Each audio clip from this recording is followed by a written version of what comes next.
पिताजी का नाम तो याद होगा सबको अपना, दादाजी का नाम, परदादा। कितने लोग हैं जिन्हें परदादा का नाम याद है? इनसे ज्यादा संख्या अब उनकी हो गई ना जिन्हें नहीं याद है। कितने लोग हैं जिन्हें नहीं याद है? हाथ उठाइए। परदादा। कितने लोग हैं जिन्हें नाम नहीं याद है? हाथ उठाइए।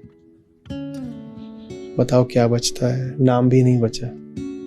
कितने लोग हैं जिन्हें परदादा का चेहरा याद है, भले ही तस्वीर में देखा हो? कितने लोग हैं जिन्हें परदादा का चेहरा नहीं याद है, तस्वीर से भी? बताओ। कितने लोग हैं जिन्हें आवाज याद है दादा परदादा की? कितने लोग हैं जिन्हें नहीं याद है? बताओ क्या बचता है? इंसान तो नहीं बचता, उसका चेहरा भी नहीं बचता, उसकी आवाज भी नहीं बचती, और सबसे ज्यादा गरिमाहीन बात यह है कि उसकी याद भी नहीं बचती। हम इसी जुगाड़ में रहते हैं ना। और बहुत नैतिक तरीके के गीत होते हैं, कई बार भजनों में भी हमें कहा जाता है कि ऐसी जिंदगी जियो कि लोग याद करें, वगैरह वगैरह। तुम कैसी भी जिंदगी जी लो, तुम्हारी याद भी शेष नहीं बचनी है। अब क्या करें?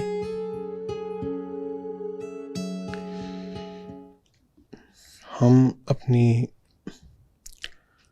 रोजमर्रा की जिंदगी को देखें तो क्या है वहां पर?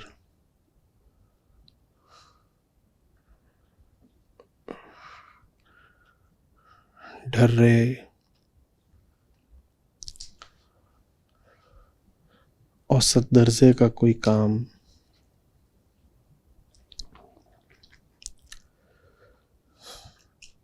वही पुरानी कामनाएं और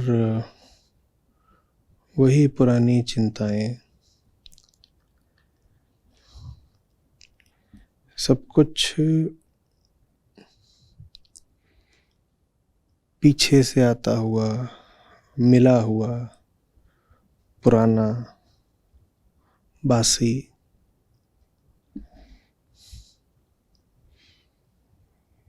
ये हमारी, ये आम आदमी की आम जिंदगी है।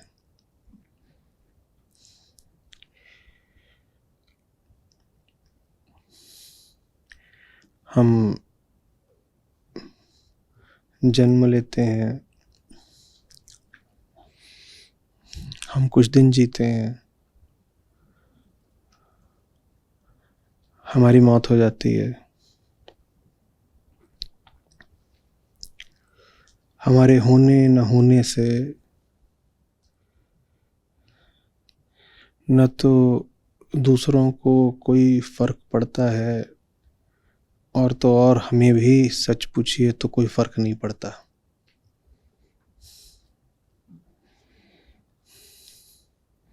बहुत सारे लोग तो सिर्फ इसलिए जी रहे होते हैं क्योंकि मरने का समय उन्हें लगता है अभी थोड़ा दूर है तो जी लो, अन्यथा जीने की कोई वजह नहीं होती, जीने में कोई सार्थकता नहीं होती। अपने जीवन से न हम कुछ पा रहे होते हैं, न कोई और कुछ पा रहा होता है। अपने देखे हम थोड़ा बहुत अपने काम के भी होते हैं, और अपने देखे थोड़ा बहुत हम दूसरों के काम के भी होते हैं। पर जितना आप किसी और को दे रहे हैं उतना बहुतों ने दूसरों को दिया है। और जो आप दे रहे हैं वो नहीं भी दें तो ऐसा नहीं कि किसी की दुनिया रुक जानी है, काम चलता रहेगा।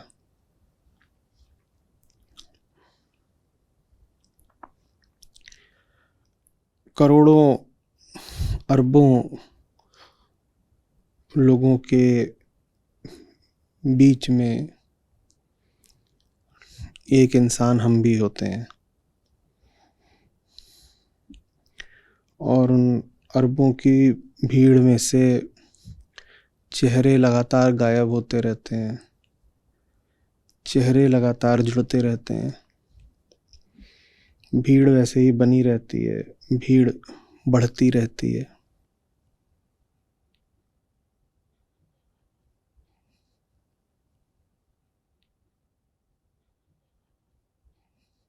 जन्म होता है और जन्म के बाद कुछ होता नहीं, मौत हो जाती है।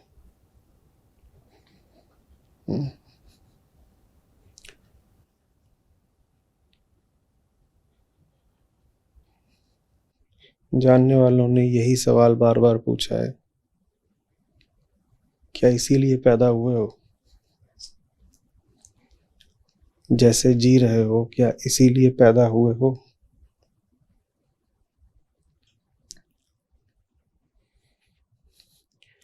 जब पैदा हुए थे, या जब बच्चे थे, या जब नौजवानी आ रही थी, उस वक्त कोई पूछता कि जैसी जिंदगी आप आज जी रहे हो ऐसी जिंदगी चाहिए, तो आप निश्चित ही इनकार कर देते। हमारी जैसी जिंदगियां हैं, हमें 10-20 साल पहले दिखाई गई होती, और हमसे कहा जाता ईमानदारी से बताओ, सच सच ऐसे जीना चाहते हो? तो हम शायद मना ही कर देते। पर वैसी ही जिंदगी होती है, और हम उसको जिए जाते हैं। दुख, अफसोस भी समाप्त हो जाते हैं। बस एक व्यवस्था बन जाती है, सामंजस्य हो जाता है, आदत लग जाती है, लगता है सब सामान्य है।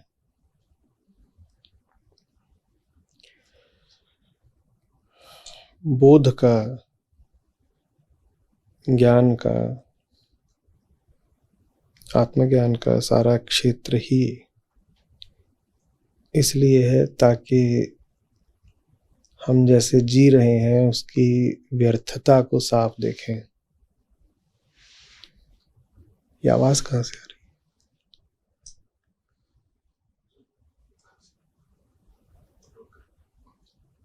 पानी दे दो।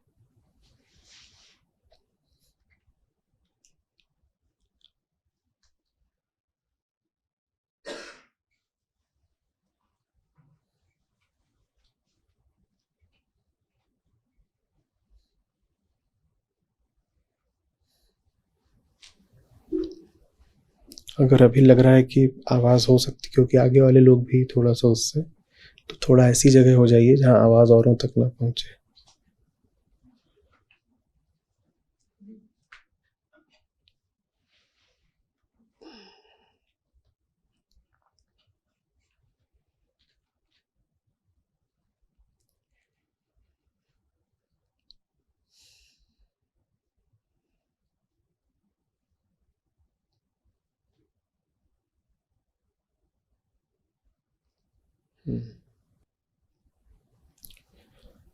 तो बोध का सारा क्षेत्र इसीलिए है ताकि जैसी जिंदगी हम जी रहे हैं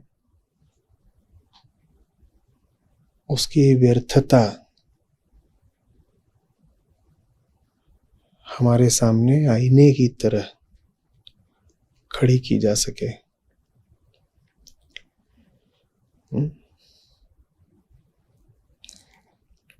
समझदारी, ज्ञान ये इसलिए नहीं होते हैं कि आपको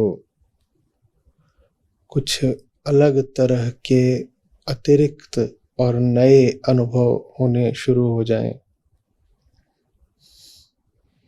या आपको किसी पारलौकिक जगत में जगह का, सुरक्षा का आश्वासन मिल जाए।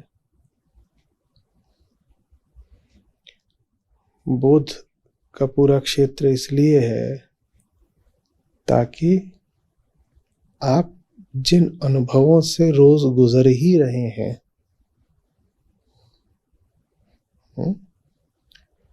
उनकी व्यर्थता को देख पाने का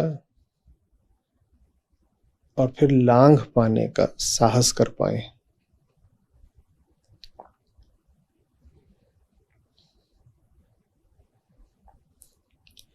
बात समझ रहे?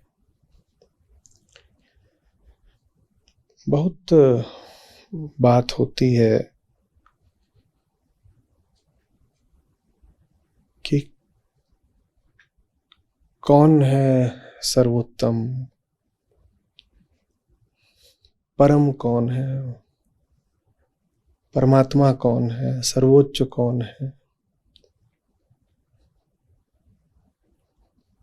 ब्रह्म क्या, आत्मा क्या। खूब ऐसी बातें होती हैं।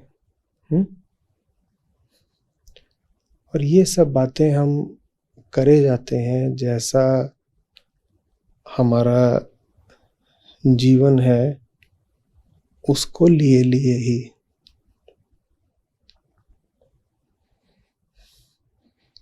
औसत अधूरी सी जिंदगी हम जीते हैं और उसी जिंदगी के साथ हम बातें करते हैं, हम अनुमान लगाते हैं, हम विचार करते हैं कि अनंत किसको कहते हैं, असीम किसको कहते हैं, परमात्मा किसको कहते हैं। और ये सब चलता रहता है, जैसा हमने कहा, हमारी साधारण जिंदगी के साथ।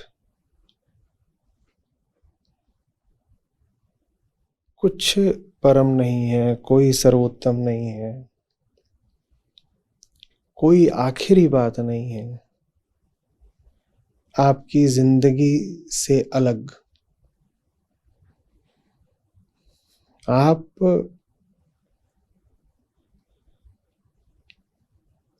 एक निर्भीक, खुली,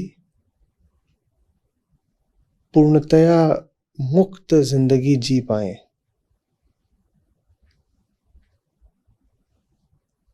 यही धर्म का, अध्यात्म का, आत्मज्ञान का लक्ष्य है।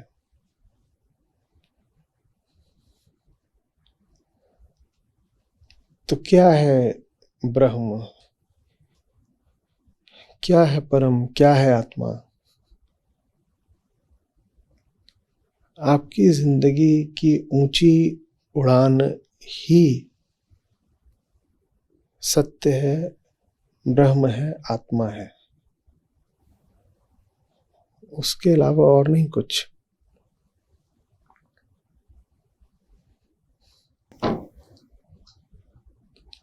आपको शायद पीछे बैठ जाना चाहिए, लोग परेशान हो रहे हैं।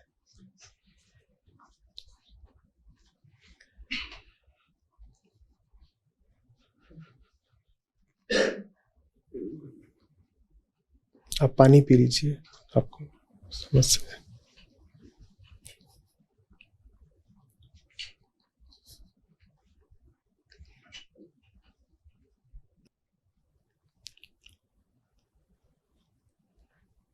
तो अगर हमारी जिंदगी की ऊंची उड़ान ही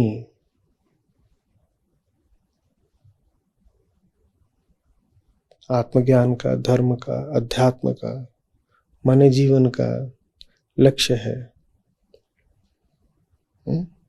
यही धर्म है कि अपनी संभावना को पूरी तरह साकार कर पाओ, तो फिर अधर्म क्या है?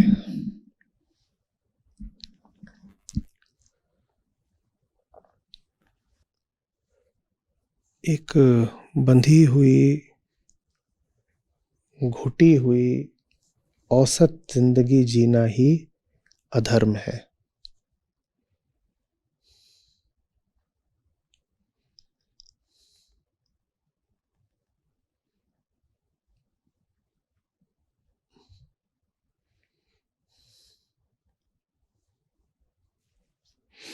जिसको हम साधारण जिंदगी कहते हैं वही अधर्म है।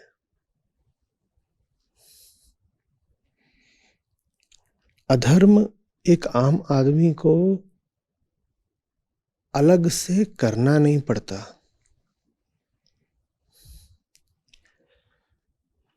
ऐसा नहीं है कि आप एक ठीक ठाक जीवन जी रहे थे और उस जीवन के बीच में आपने कोई एक कृत्य कर दिया, कोई एक घटना हो गई और वो अधर्म था, वो पाप था। नहीं, ऐसा नहीं है। ऐसा मान के तो हम अपने आप को बहुत साफ सुथरा घोषित कर देते हैं। हम सुबह से शाम तक जिन बंधनों को, डरों को, मान्यताओं को, सीमाओं को स्वीकार करके जिए जा रहे हैं, वही अधर्म है, वही पाप है। अधर्म करने के लिए हमें कुछ विशेष नहीं करना होता, हमें बस होना होता है। अधर्म हमारे करने में नहीं होता, अधर्म हमारे होने में ही है।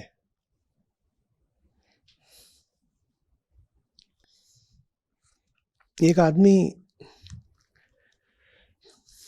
पता नहीं कौन सी होशियारी में दिन भर आंखें बंद करके ही जीता है।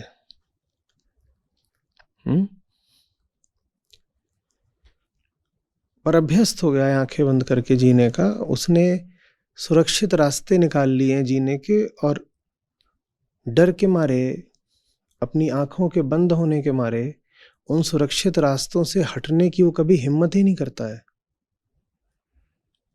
आंखें बंद हैं तो कुछ सुरक्षित रास्ते तो निकालने पड़ेंगे और उन रास्तों को ढर्रों की तरह रटना पड़ेगा, उन्हीं रास्तों को बार बार दोहराना पड़ेगा।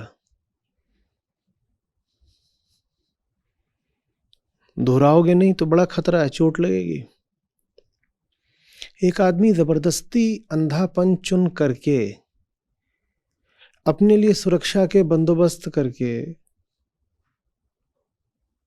उन्हीं में डरा डरा सहमा सहमा जीता है, ढर्रों पर ही चलता है।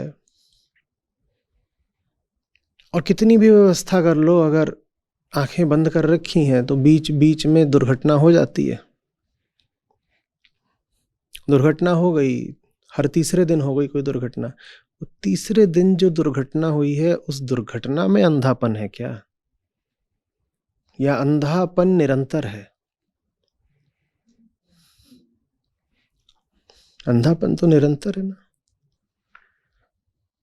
3 दिन जब दुर्घटना नहीं हो रही थी तो सिर्फ इसलिए नहीं हो रही थी क्योंकि दुर्घटना भी तब हो जब ढर्रे से आप थोड़ा हटें, ढर्रे से भी कुछ विचलन होगा तब दुर्घटना होगी ना। अपने लिए जो बिल्कुल सुरक्षित और भयभीत हमने तौर तरीके खोज लिए हैं, उन पर चल के दुर्घटनाएं होनी जरा मुश्किल हो जाती हैं। जो जितना डरा होगा वो अपने लिए दुर्घटना की संभावना उतनी कम कर लेगा। और दुर्घटना की संभावना एकदम ही कम करनी हो तो डर करके जहां खड़े हो वहीं बैठ जाओ। जब हिलोगे ही डुलोगे नहीं तो दुर्घटना कैसे हो जाएगी? फिर दुर्घटना ऐसे ही हो सकती है कोई दूसरा अंधा आके आपसे भिड़ जाए।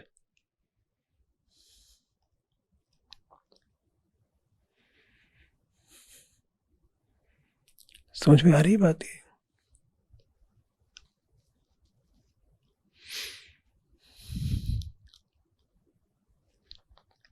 सुरक्षा, ढर्रे, सुरक्षा, यही हमारा जीवन है। किसी तरह बचे रह जाएं, बचे रह जाएं।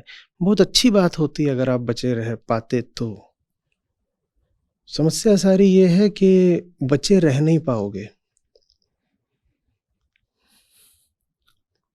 समस्या सारी ये है कि हमने इसी भवन में लोगों को आते देखा है, जाते देखा है और फिर कभी न लौटते देखा है।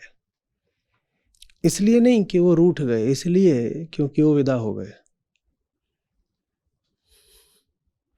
अभी भी कोई भरोसा नहीं, आप यहां हो, कौन कब तक है। सुरक्षा से बड़ा धोखा क्या होगा जो हम अपने आप को दे सकते हैं। तो सुरक्षा ऐसी चीज है जो जीवन में मिल नहीं सकती। सुरक्षा ऐसी चीज है जीवन में मिल नहीं सकती। सुरक्षा कुछ भी आप कर लीजिए, नहीं मिलेगी।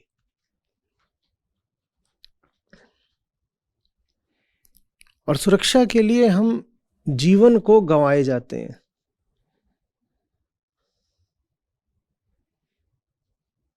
जीवन है, संभावना के तौर पर है, बहुत कुछ दे सकता है। सुरक्षा तो संभावना के तौर पर भी नहीं है। जो चीज मिल ही नहीं सकती, उसके लिए हम किसी ऐसी चीज को गवा देते हैं जो शायद मिल सके, संभावित तौर पर मिल सके। क्या मिल सकता है संभावित तौर पे? जीना, वास्तविक रूप में जीना।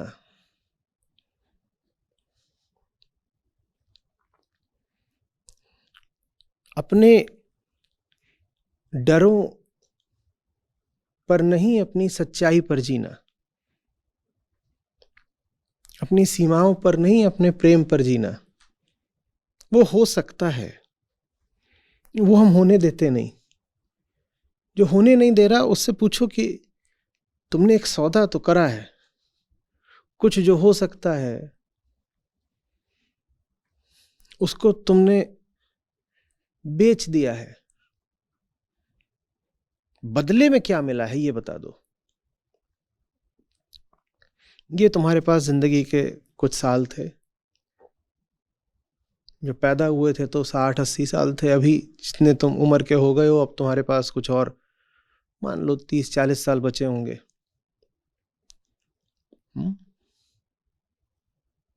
तुमने सौदा कर दिया जी पाने का। तुमने स्वीकार कर लिया कि हथकड़ियां लगी रहेंगी, सीमाएं खिंची रहेंगी, मैं उनके भीतर भीतर ही चलूंगा। बदले में क्या मिला ये बताओ। बदले में कुछ पर्याप्त सा मिला होता तो ठीक है, सौदा स्वीकार है, अच्छी बात है। एक बहुत बड़ी चीज आपने गंवाई है, बदले में उससे भी ज्यादा बड़ी चीज पाई है तो कोई दिक्कत नहीं।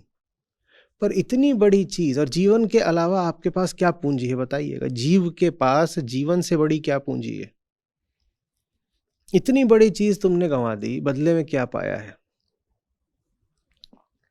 सुरक्षित रहे रहे एक दिन तुम मर गए। देखते मर गए, और तुम्हारी सारी संभावना भी तुम्हारे साथ मर गई।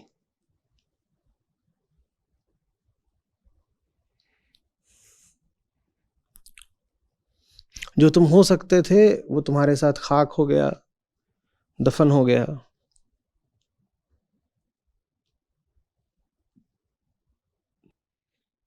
मैं फिर आपको आप तक थोड़ा लाना चाहता हूं, गौर करिएगा। हम सब अपनी नजर में बहुत होशियार हैं, बल्कि चालाक हैं। जीवन अपनी समग्र संभावना के साथ हमारे सामने रोज आता है, रोज भी नहीं आता, हर पल आता है। हम उससे कतरा के बच निकलते हैं। हम कहते हैं संभावना जहां होती है वहां खतरा भी होता है, ठीक है ना? क्योंकि संभावना का मतलब ये कुछ हो सकता है, और जो होगा वो अभी हम जानते नहीं, इसी को हम खतरा कहते हैं। अगर कुछ अननुमानित हो जाए, अप्रत्याशित हो जाए, अज्ञात हो जाए, वो हमारे लिए खतरे की तरह होता है, ठीक है ना? उससे कुछ नुकसान हुआ कि नहीं हुआ, इसकी तो गणना करने की हमारी सामर्थ्य ही नहीं है। नुकसान भले ना हो, पर कुछ अप्रत्याशित अनजाना हो गया तो वो खतरनाक हो गया। बहुत लोगों को देखा है, उनको कुछ खाना है और उसकी जगह आप कुछ और उनके सामने ले आके रख दीजिए, किसी और देश, किसी और जगह का कोई व्यंजन जिसको उन्होंने कभी देखा ना, नाम सुना ना सूंघा, वो उसकी ओर देखते भी नहीं है, उसको दूर कर देते, कहते हैं जो मैंने मंगाया वही लेके आओ ना, दाल भात कहाँ है मेरा। बात इसमें नहीं है कि कुछ गलत हुआ है, बात इसमें है कि कुछ अपरिचित हुआ है। कुछ अपरिचित हुआ है तो गलत है। गलत की हमारी परिभाषा ये नहीं होती कि हम कौन हैं और हमें जो सचमुच नुकसान दे उसको गलत मानेंगे। गलत की तो परिभाषा यही होनी चाहिए ना, मैं कौन हूं मुझे ये पता हो और फिर मैं कहूं जो मैं हूं उसको जो हानि दे वो मेरे लिए गलत। हम ऐसे नहीं कहते। हम कहते हैं हमारी योजना, हमारे अनुमान, हमारी आशा से विपरीत या भिन्न अगर कुछ हो गया तो गलत। कुएं के मेढक को अगर नदी में डाल दिया तो गलत, और नदी से उठा के उसको सागर में डाल दो तो पाप।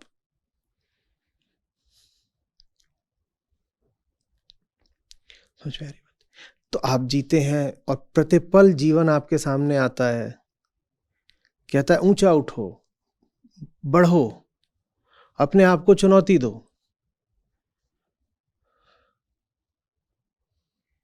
और बात इतनी भी अप्रत्याशित नहीं है, बात इतनी भी अज्ञात नहीं है। तुमने कम से कम जीवन तो पढ़े हैं, उनके वृतांत तो पढ़े हैं, उनके जीवनियां देखी हैं ना, उनकी जो उठ पाए, उड़ पाए, बड़े हो पाए, महान हो पाए। और अपने आप को भी देखते हो तो इतना तो तुम जानते ही हो कि जैसे तुम जी रहे हो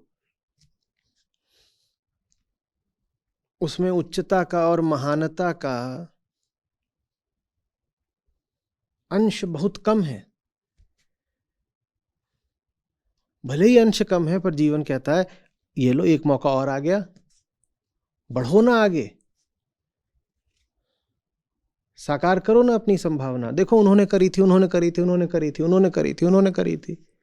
10, 20, 100, 1000 उदाहरण सामने खड़े हुए हैं, आलोकित, प्रज्वलित। उनके जैसे क्यों नहीं हो सकते? जीवन आता है, मैं कह रहा हूं हर पल आता है और हमसे ये सवाल पूछता है और हमें आमंत्रण देता है, और हम क्या बोलते हैं? नहीं देखो अभी तैयारी चल रही है, अभी थोड़ा हमें सुरक्षित रह लेने दो, सेफ रह लेने दो, अभी तैयारी चल रही है। किस बात की तैयारी चल रही है? आगे तो मौत है।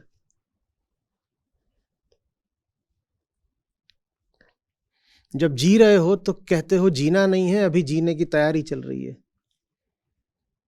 और जीने की तैयारी चल रही है तो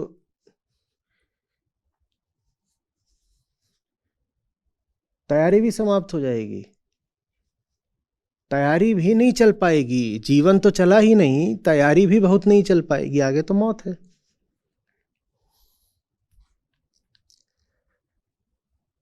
आपके पास अनंत समय होता तो हम कहते कि आप अनंत समय है तो अनंत तैयारी भी कर लो, अनंत समय है तो अनंत भविष्य भी है। ना अनंत समय है, ना अनंत भविष्य है, ना जो आपकी संभावना है उससे आपकी कोई अनंत दूरी है। हम कह रहे हैं कि जीवन तो हर पल ही एक नई चुनौती लेके आता है, नया न्योता लेके आता है, आओ बढ़ो आगे चलो।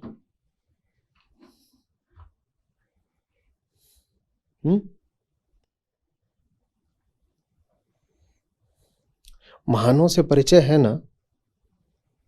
अच्छा उनको देखिए, अपने आप को देखिए, और ये सब बहाना, दिलासा, झांसा छोड़िए थोड़ा कि वो तो दिव्य थे, अलौकिक थे, पैदा ही विशिष्ट हुए थे। और बताइए कि 2 बच्चे पैदा हुए हैं, उनमें से एक आप हैं और एक वो कोई है जो महान कहलाया। तो पूछिए अपने आप से कि फिर जैसा हमारा जीवन बीत गया इतने बरसों, इतने दशकों, क्या जरूरी था? और अभी भी हम जिस बेहोशी में बस लुढ़कते जा रहे हैं आगे की ओर, जिसको हम भविष्य कहते हैं पर जिसका नाम मौत है, वो लुढ़कना क्या जरूरी है?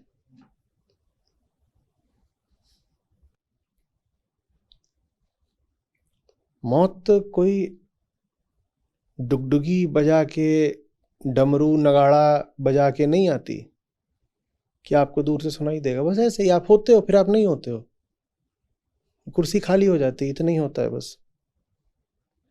कभी कोई गया हो आपके जीवन से तो आप जानते हैं, आप जाते हैं, आप उसकी अलमारी खोलते हैं, उसे कपड़े सब टंगे होते हैं पहले की तरह, बिस्तर की सिरहाने दराज होती है, आप उसको खोलते हैं, उसकी दवाइयाँ रखी होती हैं, उसका बैग रखा होता है, उसके वो कागज़ रखे होते हैं जो अपने बैग में रख के चलता था, कुछ पैसे भी रखे होते हैं।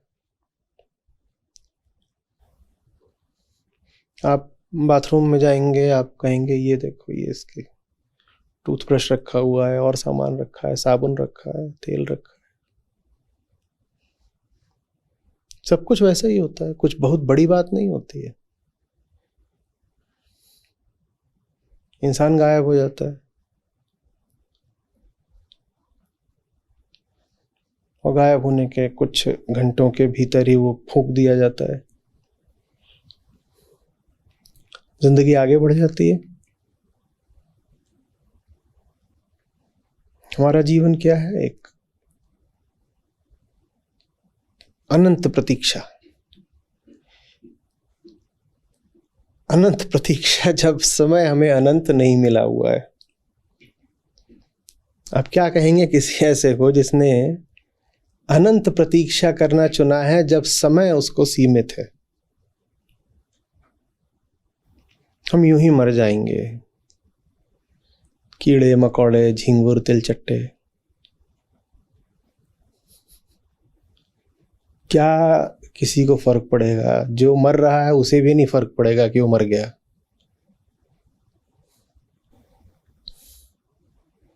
रात में कोर्ट पर खेलने जाओ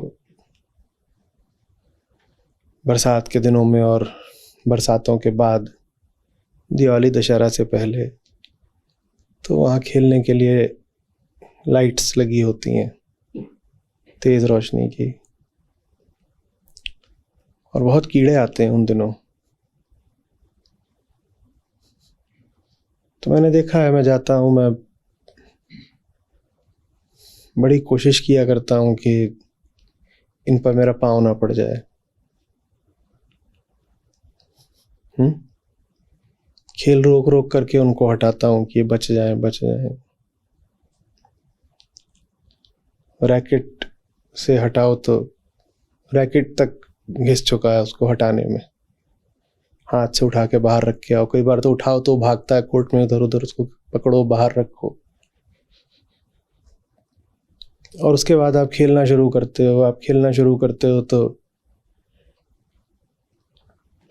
रैली कई बार लंबी खिंच जाती है, और आपको पता चलता है कि रैली के बीच में ही वो बहुत सारे थे जो कोर्ट पर आ गए, उनके लिए उतना समय ही काफ़ी था। और फिर आप देखते हो कि आपके पांव तले दो चार मर भी गए हैं।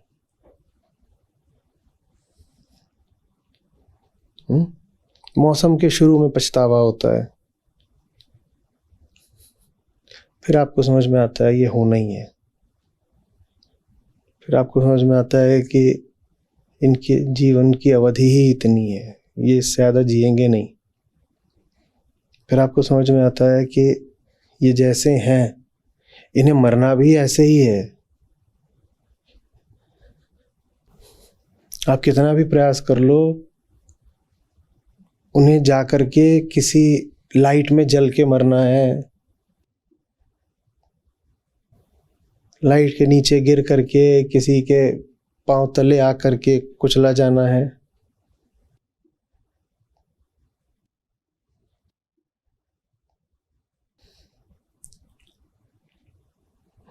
ऐसा ही फिर हमारा जीवन है।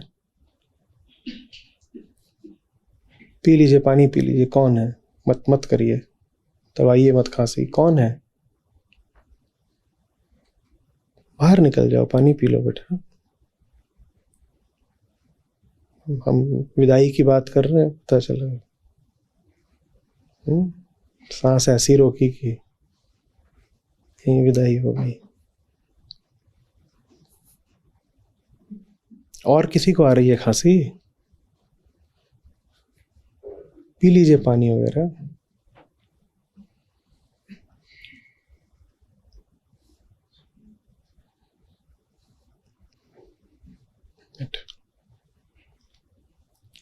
ठीक है। पिताजी का नाम तो याद होगा सबको अपना। अच्छा, दादाजी का नाम? परदादा? कितने लोग हैं जिन्हें परदादा का नाम याद है? इनसे ज्यादा संख्या अब उनकी हो गई ना जिन्हें नहीं याद है। कितने लोग हैं जिन्हें नहीं याद है? हाथ उठाइए। परदादा? कितने लोग हैं जिन्हें नाम नहीं याद है? हाथ उठाइए। बताओ क्या बचता है? नाम भी नहीं बचा। कितने लोग हैं जिन्हें परदादा का चेहरा याद है, भले ही तस्वीर में देखा हो? कितने लोग हैं जिन्हें परदादा का चेहरा नहीं याद है, तस्वीर से भी? बताओ। कितने लोग हैं जिन्हें आवाज याद है दादा परदादा की? कितने लोग हैं जिन्हें नहीं याद है?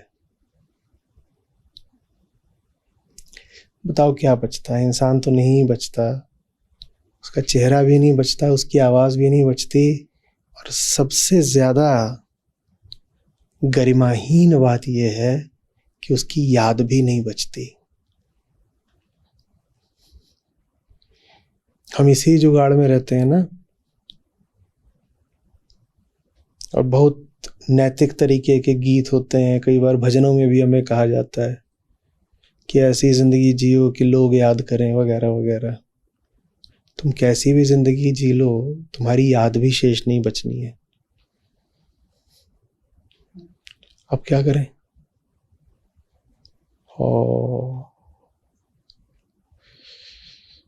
न नाम, न चेहरा, न आवाज, न याद। स्मृति में भी हम शेष नहीं बचने वाले।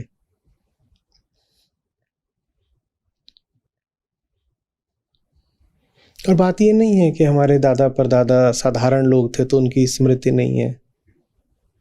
बताओ, जो सब बड़े ऊंचे राजे महाराजे हुए हैं, उनकी भी स्मृति शेष बचती है क्या? हाँ, किसी की 100 साल चलती, किसी की 1000 साल चल जाएगी। कुछ भी नहीं बचना है। जब कुछ बचना नहीं है तो माने भविष्य तो है नहीं ना। तो सिर्फ क्या है? वर्तमान। और इस वर्तमान को हम सहेज के किसके लिए रखते हैं? कल के लिए। तो जो होने के लिए पैदा हुए थे वो कभी हो नहीं पाता। मैं आपको पक्का भरोसा दिलाता हूं, हम, आप, दुनिया का हर इंसान, होगा कोई बिरला अपवाद, उसको छोड़े देते हैं।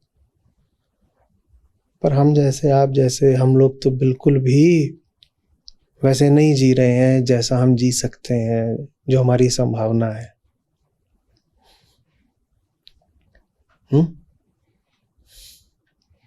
और फिर कह रहा हूं, आप ही आज पैदा हुए हों और आज तक आपने जितनी जिंदगी जी है, मान लीजिए 40-50 बरस, जितनी भी, वो आपको दिखाई जाए अग्रिम रूप से, एडवांस में कहा जाए ये बेटा तुम्हारी जिंदगी होने वाली है। मान लीजिए आप 1980 में पैदा हुए थे, और आज आप 43-44 साल के हैं, मान लीजिए। 1980 में ही आपके पैदा होते समय ही आपको पूरा वीडियो दिखा दिया जाता जैसी आपकी आज जिंदगी चल रही है। तो आप कहते मुझे पैदा होना ही नहीं है, जहां से आया हूं वहीं वापस भेज दो। ये करने को पैदा हुआ हूं। मैंने अगर 40 साल बाद भी मैं ये कर रहा हूँगा तो मैं जन्म लेना ही नहीं चाहता। मुझे माफ करो बाबा, हम ऐसे ही ठीक है। हमारा अनस्तित्व न होना ही बेहतर है। मैं अतिशयोक्ति कर रहा हूं तो बता दीजिए, कर रहा हूं तो बता दो। तो फिर इतना धीरज किस लिए है?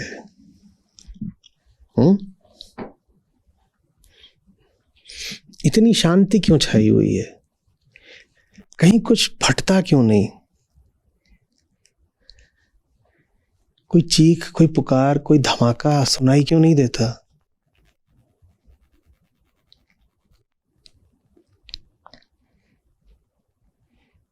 जब जिंदगी हमारी इतनी घुटी हुई है तो कम से कम एक घुटी हुई ही सही पर चीख सुनाई तो दे।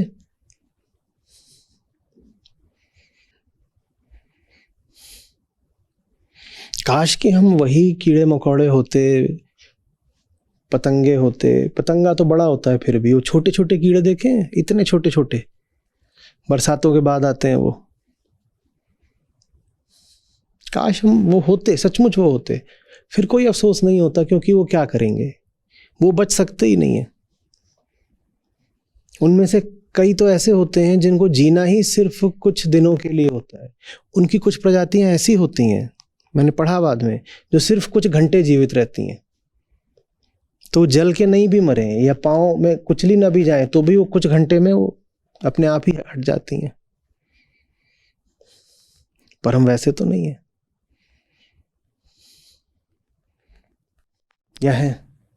या मनुष्य होने का कोई खास मतलब होता है कि नहीं होता है? या हम भी कीड़े मकोड़े, निरुद्देश्य प्राकृतिक जीवन मात्र?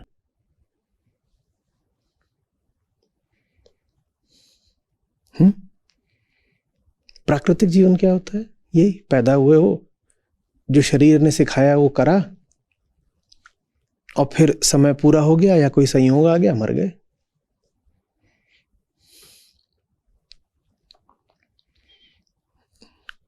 तो अगर हम भी पैदा होने के बाद बस प्राकृतिक जीवन जी रहे हैं, हम भी खाते पीते हैं, कीड़े भी खाते पीते हैं, हम भी सांस लेते हैं, कीड़े भी सांस लेते हैं, मौसम सुविधा अनुसार हम भी अपने आप को किसी तरह बचाते हैं, शरीर के दुख से बचने की चेष्टा करते हैं, कीड़े भी करते हैं। इतनी ठंड है इन दिनों, आप देखिए बाहर जो कुत्ते होते हैं, उन्होंने कुछ ना कुछ कोशिशें कर रखी होती हैं ठंड से बचने की।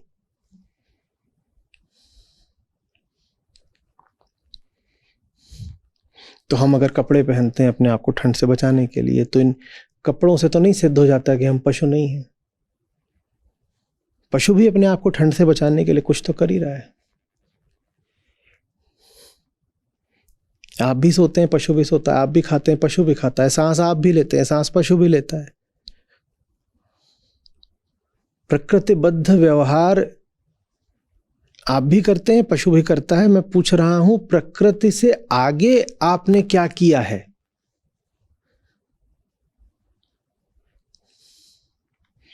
घर आप बनाते हो, घर पशु भी बनाता है। बनाता है कि नहीं बनाता है? क्रोध आपको आता है, क्रोध पशु को भी है। ईर्ष्या आपको होती है, ईर्ष्या पशु को भी है। मोह आपको है, ममता आपको है, मोह पशु को भी है, ममता पशु में भी होती है।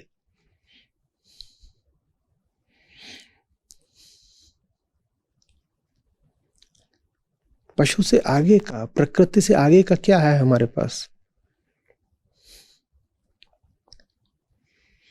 आप कहोगे हम विचार करते हैं, हमारे पास बुद्धि है।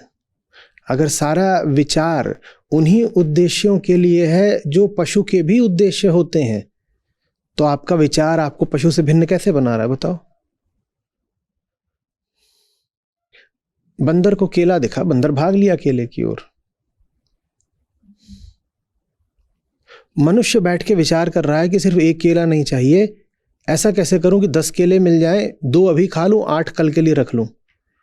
मनुष्य विचार कर रहा है, बिल्कुल कर रहा है, पर केले को ही लेकर बंदर की छलांग है और केले को ही लेकर मनुष्य का विचार है। तो बताओ, मनुष्य के विचार और बंदर की छलांग में कोई आयामगत डायमेंशनल अंतर हुआ क्या? बस इतना था कि केला देख के बंदर सीधे भाग गया, और आपने भी जितना विचार करा तो केले के लिए ही। केले को ही केंद्र में रख करके तो हमारा सारा भाव है, चिंतन है, विचारणा है। तो हम पशु से अलग कैसे हो गए? पर हम पशु से अलग तो हैं। पशु से अलग ना होते तो हम उतना दुख नहीं पाते जितना दुख हम पाते हैं। इंसान की व्यथा अपरिमित है, इतना दुखी तो कोई नहीं संसार में। कोई बंदर अपने दुखी होने पर इंसानों की बस्ती में नहीं आता कि इंसानों को देखने से मन थोड़ा हल्का हो जाएगा। पर आप इतने दुखी होते हो कि आपको बार बार जंगल की ओर जाना पड़ता है, कभी किसी गिलहरी को, कभी चिड़िया को, कभी बंदर को, कभी खरगोश को, कभी गाय को देखना पड़ता है। उनको देखने से थोड़ा अच्छा लगता है। कुछ समझ में आ रही है बात? हम कल समझने के लिए भी शेष नहीं रहने वाले, तो समझने को भी लेकर बड़े आत्मविश्वास में मत रहिए, बहुत भरोसा मत बैठाइए। समझने का भी पल यही मिला हुआ है, समझने के पल भी अनंत नहीं है। जीवन या तो एक जबरदस्त विस्फोट है या ठंडी आह मात्र। जैसे गर्म ज्वालामुखी फटा हो, जीवन या तो वैसा हो, नहीं तो एक सर्द कराह है जीवन। और मैं ज्वालामुखी का और आग का और विस्फोट का प्रतीक ले रहा हूं, क्योंकि जिन्हें जीना है उन्हें उबलना पड़ेगा, उन्हें कुछ तोड़ना पड़ेगा, उन्हें फटना पड़ेगा। उसमें आवाज होती है, उसमें विध्वंस होता है। जो उस विध्वंस के लिए तैयार नहीं है वो अपनी संभावना का विध्वंस कर रहा है।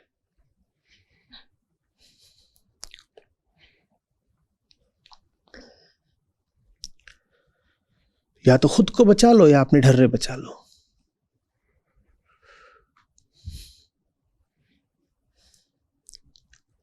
या तो अपने तौर तरीके नष्ट कर डालो, नहीं तो फिर अपनी संभावना नष्ट कर डालो। कुछ तो टूटेगा, दोनों तो एक साथ नहीं बच सकते। सलाखें भी बची रहे और आजादी भी आ जाए, ऐसा तो नहीं हो सकता। या तो सलाखों को मिटना पड़ेगा, नहीं तो आजादी को मिटना पड़ेगा। इसलिए मैं कह रहा हूं, ज्वालामुखी इस सरीखा दहकता विस्फोट चाहिए।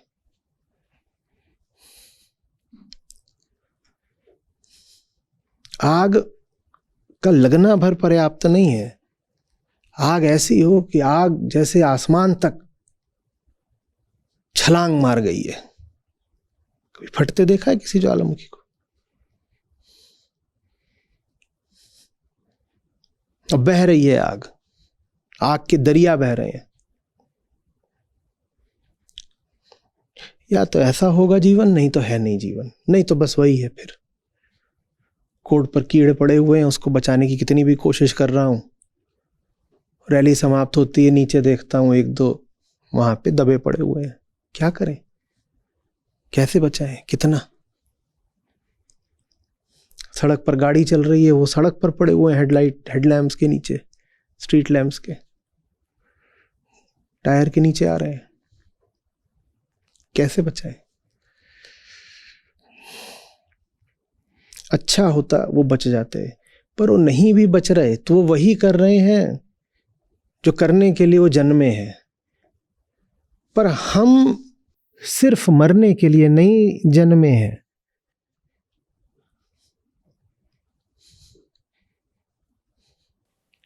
हमें हमारे परपिताओं ने कुछ याद दिलाया था हमारे बारे में। उन्होंने कहा था, अमृत की औलाद हो तुम,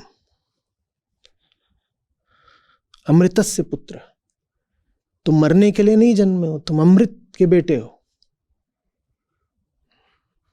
कीड़े मकोड़े नहीं हो कि कहीं भी आ गए और समाप्त हो गए और बस हो गया। इसी के लिए तो पैदा हुए थे, आए इधर उधर कूद फान मचाई, मर गए।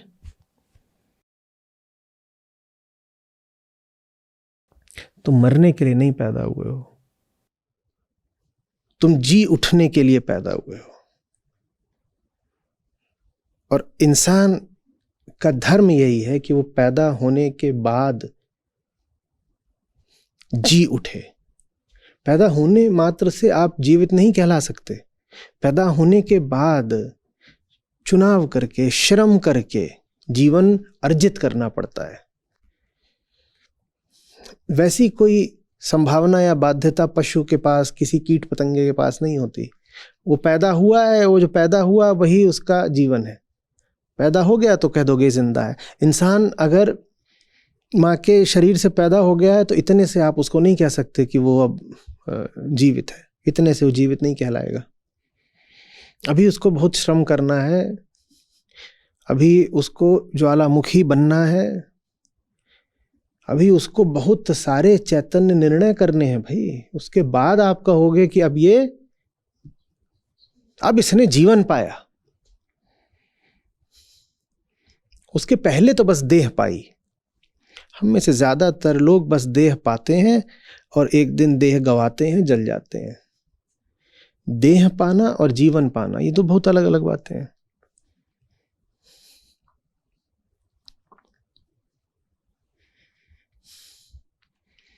मैं कोई आपको आहत करने के लिए या लज्जित करने के लिए नहीं कह रहा। जो आपकी कहानी हो मेरी कहानी है, तो मैं कह रहा हूं, मैं अपनी कहानी कह रहा हूं, ठीक है? तो आपको बुरा ना लगे इसमें। पर क्या विशेष है, क्या खास है हम जैसी जिंदगियां जी रहे हैं उसमें? क्यों जी रहे हैं? क्या कर रहे हैं?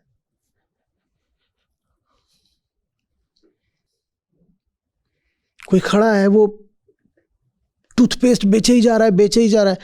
जीवन के किसी मुकाम पर आपको टूथपेस्ट बेचना पड़ा, समझ में आता है। जीवन के सब संयोग हमारे अधीन नहीं होते, समझ में आता है। इतना मूर्ख नहीं हूं। जीवन में संयोग आ सकते हैं। किसी को बूट पॉलिश करनी पड़ रही है, किसी को टूथपेस्ट बेचना पड़ रहा है, कोई कुछ कर रहा है, कोई हो सकता है मजदूर हो, वो सड़क बना रहा है ठंड में खड़ा होकर के, बिल्कुल हो सकता है। पर कोई ये करे ही जा रहा है, करे ही जा रहा है, और स्थितियों को बदलने की उसकी इच्छा भी समाप्त हो गई है। तो मैं पूछ रहा हूं, तुम क्या कर रहे हो? तुम 20 साल से टूथपेस्ट बेच रहे हो और ये तुम्हारी मजबूरी नहीं रही, अब ये तुम्हारा चुनाव है। रही होगी कभी कोई मजबूरी, हम समझते हैं मजबूरियां, हम जानते हैं परिस्थितियां होती हैं और मनुष्य को संयोगों के साथ दो चार करना पड़ता है। लेकिन संयोग तो वो जो आया और चला गया। तुम 20 साल से सिर्फ टूथपेस्ट ही बेचे जा रहे हो और तुम वहीं पे बिल्कुल अड्डा लगाकर बैठ गए हो। यही जिंदगी है तुम्हारी। तुम टूथपेस्ट बेचने को पैदा हुए थे। कब तक टूथपेस्ट बेचते रहोगे? एक दिन मौत आएगी और उठा के ले जाएगी, पूछे भी कि नहीं कि ब्रश किया किए। तुम कहोगे थोड़ा सा दांत मांज लो, कहेगी चल, ब्रश करेगा अभी।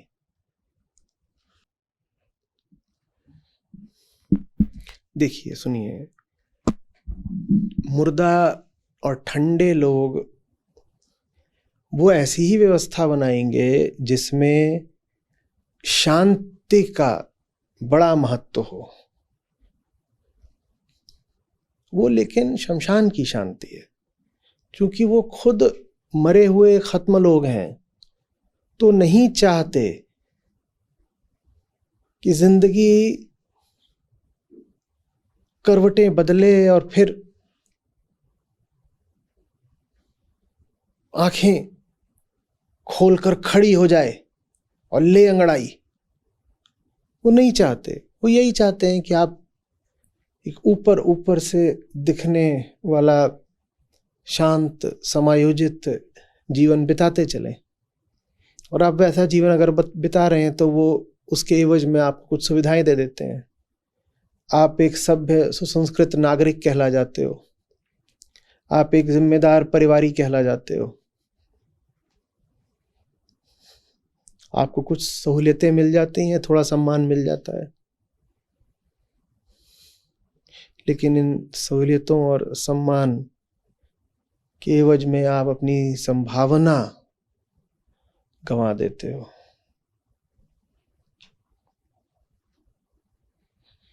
आपकी जिंदगी में एक तड़प होनी चाहिए। हम जैसे हैं, हमें तो बड़ी हड़बड़ी होनी चाहिए। हमें वैसा होना चाहिए जिसकी आखिरी ट्रेन भी छूट रही है। कभी हुआ है? आखिरी ट्रेन है और मंजिल बहुत जरूरी है और छूट रही है और भाग रहे हो। हुआ है? किनको साथ हुआ है? ट्रेन, बस, फ्लाइट, कुछ भी हुआ है? मेरे साथ रोज होता है। उतनी बेचैनी होनी चाहिए जीवन में। मैं बेचैनी पैदा करने को नहीं कह रहा, मैं कह रहा हूं अपनी बेचैनी को स्वीकार करो, एक्नॉलेज करो, क्योंकि बेचैन तो हो, उस बेचैनी के ऊपर एक झूठी शांति की रजाई ओढ़ रखी है। अपनी उस बेचैनी को प्रकट होने दो। है वो पहले से है, कोई पैदा थोड़ी करनी अलग से। एक हड़बड़ाहट दिखनी चाहिए, एक एक पल का मोल दिखना चाहिए। अवसर बीत तो जाए और उसकी जगह हर व्यक्ति आत्म आश्वस्त है। सबको भरोसा है, ठीक चल रहा है, सब बढ़िया, हा हा हा, जाड़े में बाहर बैठ करके मूंगफलियां छील रहे हैं। बहस इस बात पे हो रही है कि मूंगफली के साथ देखो काला नमक ज्यादा अच्छा लगता है, तुम काला काहे नहीं लेके आए। 1.5 घंटे बहस चली है इस बात पे, मूंगफली के साथ काला नमक क्यों नहीं मिला। तुम्हारी जिंदगी मूंगफलियां तोड़ने के लिए। हम पक्का बता रहे हैं, पैदा हुए थे किसी ने बता दिया होता कि तुम 1.5 घंटे मूंगफलियां तोड़ने वाले हो, पैदा होने से इनकार कर दिया होता, पेट में ही मां को घूंसे ही घूंसे मारे होते। काय को पैदा कर रही है मुझे मूंगफली, ऑफ ऑल थिंग्स।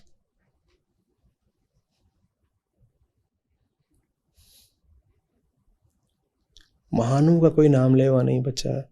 आपकी क्या हस्ती है, कोई भविष्य नहीं है आपके पास। आपके पास बस यही है जो अभी पल है सामने, वर्तमान, और इस वर्तमान को हम मूंगफली में बिता रहे हैं।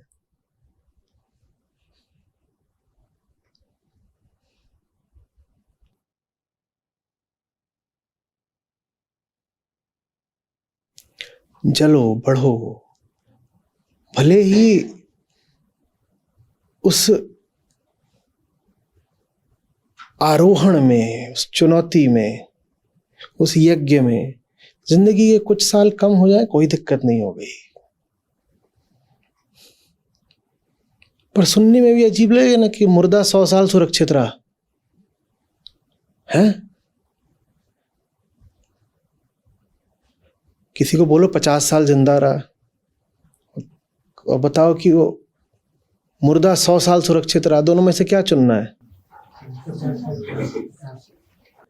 तो 50 साल जी लो। मुर्दे को 100 साल सुरक्षित रख के क्या करोगे? 100 साल से आगे वो चलेगा भी नहीं, कितना भी सुरक्षा दे लो। 100 साल से ज्यादा बहुत होने लगता है तो पश्चिम में फिर वो कहते हैं यूथनेसिया, यूथनेसिया। तब ये अफसोस होता है कि इतना काहे को खींच लिया, 10-20 साल पहले ही निकल लिए होते तो बेहतर था।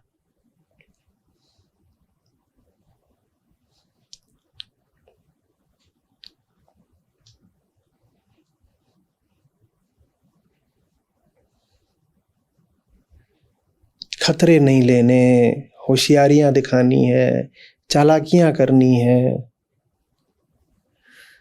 डर को ऐसे प्रदर्शित करना है जैसे डर नहीं है, बुद्धिमानी है।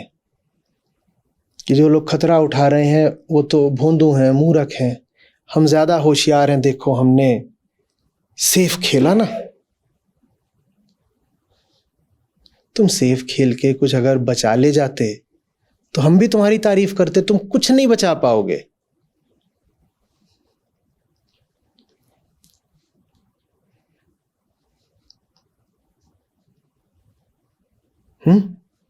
हमारी हालत ऐसी सी है कि जो जा करके चढ़ गए फ्लाइट में, उनका टिकट बीच में से फट जाता है, आधा हो जाता है ना, ले लेते हैं एक हिस्सा। और अब बस में जाओ अगर, तो बस में तो पूरे ही बीच में से चीर देते हैं वो। हम में से कई ऐसे हैं जिनका टिकट एकदम सेफ है, उन्होंने अपने टिकट पर खरोंच भी नहीं आने दी है। उनको आज तक जितने टिकट जीवन ने दिए वो उन्होंने लैमिनेट करा के बिल्कुल सुरक्षित रख लिए हैं। You have missed all the flights, dude. तुम्हारे टिकट बिल्कुल सुरक्षित हैं, कुछ नहीं फटा तुम्हारे टिकटों में से। अपनी पीढ़ियों को यही विरासत दे देना, वहां दीवार पे टांग दो सारे अपने टिकट। जीवन एक के बाद एक टिकट देता गया, मैंने फ्लाइट कभी भी नहीं ली, मेरे सारे टिकट सुरक्षित है। टिकट सुरक्षित रह सकता है, वो जो तुमने लैमिनेट करा लिया वो सुरक्षित है क्या? बोलो, सुरक्षित है? कोई कीमत है उस टिकट की? पर तुमको लग रहा है सुरक्षित है क्योंकि फटा नहीं। टिकट की सुरक्षा उसके फट जाने में ही है। ठीक वैसे जैसे ज्वालामुखी को फट जाना चाहिए।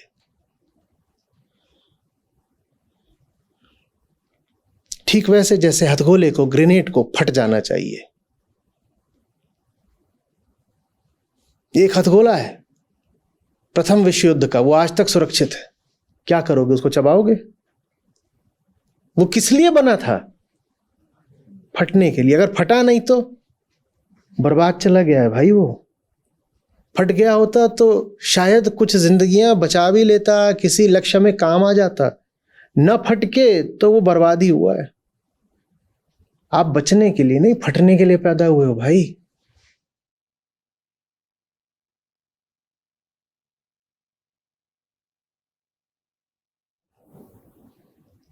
प्रार्थना यही बहुत सुंदर है एक, कि राम मेरी जिंदगी एक फटा टिकट हो। जिस दिन मरूं एक भी टिकट पूरा ना दिखाई दे, क्योंकि अगर कोई भी टिकट दिख गया पूरा, इसका मतलब कोई अवसर था जो मैंने गंवाया। क्यों गंवाया? डर लगता है आसमान से, कहीं गिर गए तो क्या होगा। कहीं प्लेन बीच में रुकता नहीं है। आदत है खिड़की से हाथ बाहर निकाल के चाय मांगने की, तो इसलिए चढ़े नहीं फ्लाइट पे।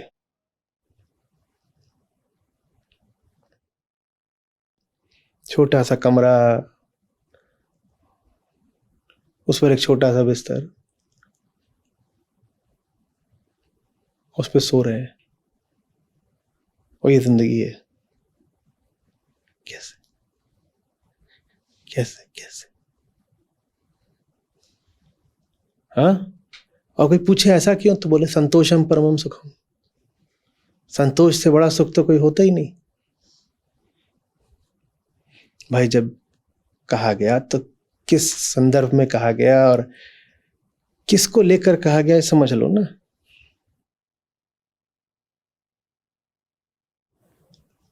जो परम है उससे संतोष करना है, उसके अतिरिक्त किसी से नहीं, और वही परम सुख है।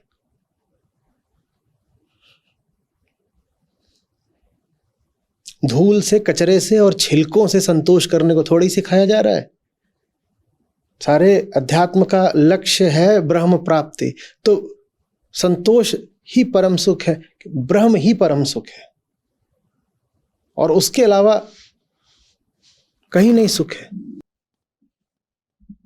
अरे परम सुख की बात हो रही है ना, तो जो परम है वही तो परम सुख देगा।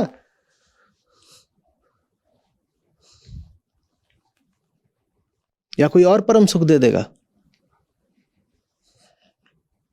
नहीं, हमारा बिस्तर और दो हमारे पास बर्तन है, और हम जाते हैं, हमारी नौकरी है, 40 साल से वही नौकरी कर रहे हैं, वही फाइलें घिस रहे हैं, परम सुख है। आप शक्ल देख करके बता सकते हो। ये मैं, मेरे साथ रहते हैं लोग, मैं बाहर कहीं निकलता हूँ, मैं शक्ल देख के कहता हूँ, बताऊंगा देखो कि किसने बिल्कुल एक सुरक्षित जिंदगी जी है, नाकारा,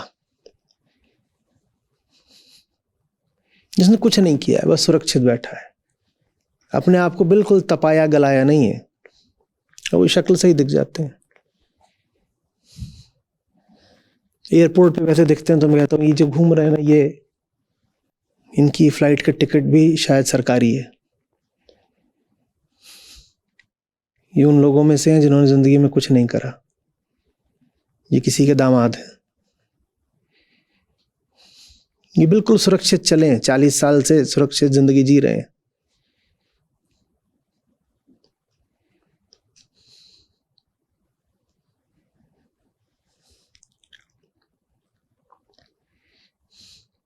और उसके बाद अस्पताल चले जाइए, आईसीयू वगैरह के चक्कर लगाते रहा करिए। कोई आस पड़ोस में, रिश्तेदारी में बीमार पड़े ना, तो उसको देखने जरूर जाइए, उसकी खातिर नहीं, अपनी खातिर। उसको भले ना देखिए, पर पूरा अस्पताल देखाइए। उसको देख के तो क्या मिलेगा?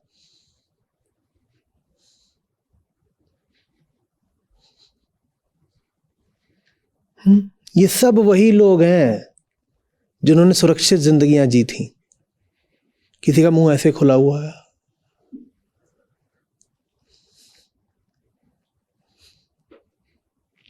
कभी गए आईसीयू वगैरह?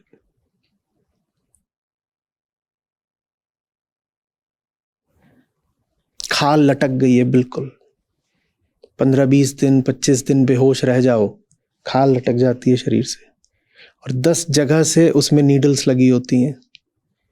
जहां लगी होती हैं वहां पर खून जम करके एक थक्का बन गया होता है, काला काला काला काला काला, 10 जगह खाल पे काले निशान होते हैं।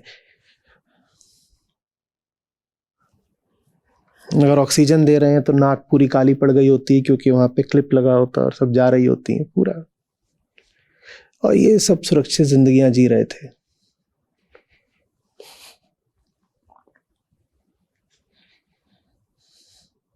कुछ ज्यादा दिन पड़े रह जाओ तो बेड सोर्स हो जाते हैं, सिर्फ इसलिए क्योंकि पड़े हुए हो। बेड सोर्स जानते हो ना? पड़े हुए हो, बेहोश पड़े हुए हो। बेड सोर्स आगे बढ़ जाए तो गैंग्रीन हो जाता है। सब वहीं जाके मरते हैं। जब वैसे मरना ही है तो फटके मर लो, बचा क्या रहे हो? या वो मौत ज्यादा इज्जत वाली है? कोई ठीक से करा भी नहीं पाता वहां पर। ध्यान से सुनोगे तो हल्की हल्की आवाजें आ रही होती हैं ऐसे, बहुत ध्यान से सुनो, पता भी नहीं चलता कि किसके गले से आ रही है आवाज।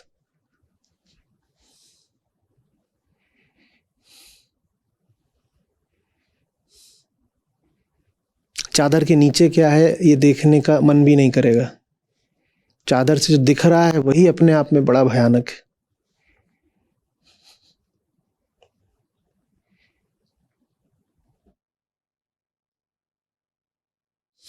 कई तो उनमें से ऐसे होते हैं जिनकी गाड़ियां नीचे पार्कड होती हैं, जिनको उन्हीं की गाड़ी में लाया गया था। एक आध दो ऐसे होते हैं कई बार जो खुद चला के आए थे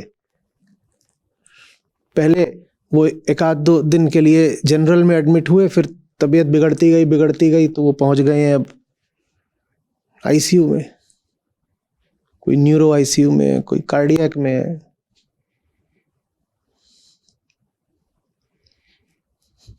उनकी गाड़ियां वहीं खड़ी है नीचे।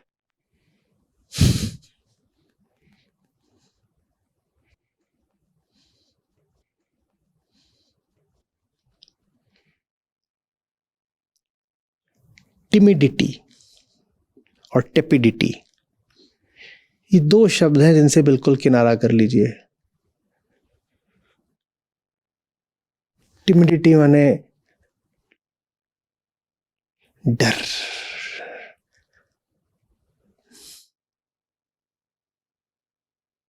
दब्बूपने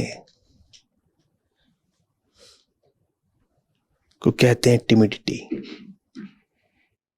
इसके गले से आवाज भी नहीं निकलती, टिमिड। और टेपिड, गुनगुना, जो दहक नहीं सकता, जो जल नहीं सकता। पर किस्मत की बात है कि अभी पूरी तरह वो ठंडा भी नहीं हुआ है, मौत का इंतजार भर कर रहा है, गुनगुना है, टेपिड। और ये दोनों एक साथ चलते हैं हमेशा, टिमिडिटी और टेपिडिटी।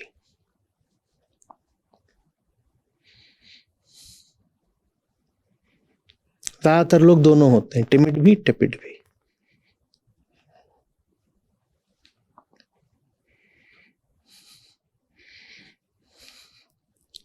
किसी तरीके से बच बच के, डर डर के जी रहे हैं। कोई हस्ती नहीं, कोई नाम नहीं। आप उनको देखो, आपको उनका चेहरा याद ना रहे। हम ऐसे होते हैं क्योंकि उनके चेहरे में कुछ है ही नहीं निजी, कुछ विशिष्ट, कुछ अलग। जैसे बहुत सारे आप कीड़े देखो, उसमें से किसी कीड़े का चेहरा याद रह जाता है क्या? रह जाता है। ज्यादातर हम भी ऐसे ही होते हैं। हमारे चेहरों में ऐसा कुछ होता नहीं कि याद रहे। मेरे भी, मैं भी वही हूं आपसे, कोई भिन्न नहीं। बड़ी समस्या हो जाती है। लोग मिलते हैं, कहते हैं हम आपसे यही मिले थे 4 ही महीने पहले, और मेरे लिए थोड़ी सी संकोच की और अजीब ऑकवर्ड स्थिति हो जाती है। मुझे उसका मुंह ही नहीं याद आ रहा, क्योंकि तुम्हारे पास मुंह है ही नहीं। तुम्हारा मुंह आटे की लोई की तरह है। उसको जो आकार दे दो वो आकार ले लेगा। आटे की एक लोई दूसरी से कुछ अलग होती है क्या? और होती भी है तो कुछ उसमें याद रह जाता है, ये वाली ऐसी थी, ये वाली ऐसी थी, वाली ऐसी थी। तेरे चेहरे में कुछ है नहीं कि मुझे याद रहे। मैं कैसे याद रखूं तेरा चेहरा? उसको शायद थोड़ा बुरा भी लग जाता होगा, कहता होगा चेहरा मेरा, मुंह नहीं याद है। उन्हें भी मुझे देख के ऐसा ही लगता होगा, पक्का भरोसा है। मैं भी उन्हीं में से एक हूं कि इनका देखते होंगे कौन है, कहाँ है, कहीं देखा था। कहाँ देखा था पता नहीं, कहीं था, पर देखा देखा सा मुंह लग रहा है। आते हैं, बोलते हैं मुंह देखा है आपका? देखा।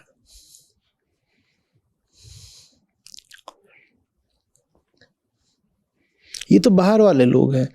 भीतर होता है, काम कर रहे हो, दरवाजा खुलता है, कोई भीतर प्रवेश करता है, आप उसकी ओर देखते हो। अपने काम में इतने मसरूफ थे, व्यस्त थे, जो भीतर घुसा आप उसको देखते हो, और जरा सी देर लग जाती है ये याद करने में कि ये है कौन। हाँ हाँ, बताओ।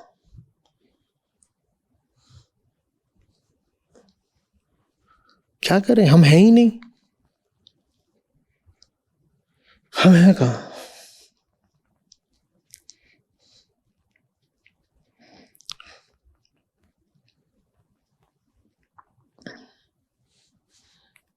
हमारे खरगोश हैं, पहले नाम दिए, अब किसी का कोई नाम नहीं है।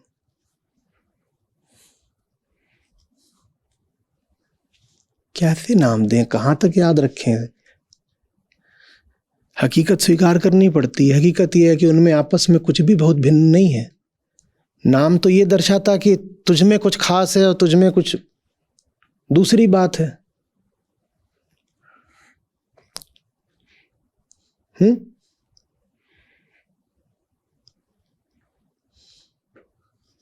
एक का नाम रखूं आग्नेय और एक का नाम रखूं शीतल, तो इससे तो ये प्रतीत होगा कि जैसे ये दोनों परस्पर बहुत भिन्न है।